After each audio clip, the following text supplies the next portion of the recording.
Groepe en spanne is albei versamelings van individue, maar hulle verskil in hul struktuur, doel en dinamika. Om hierdie verskille te verstaan is noodsaaklik vir effektiewe samewerking in die werkplek.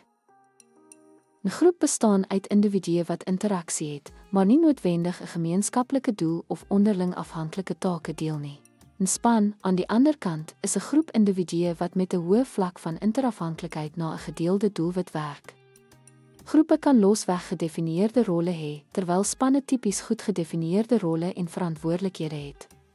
Spanne beklemtoon kollektiewe aanspreeklikheid, terwyl groepe op individuele prestasies kan fokus. Besluitneming in groepe is dikwels onafhanklik, terwyl spanne betrokke raak by gesamentlike probleemoplossing.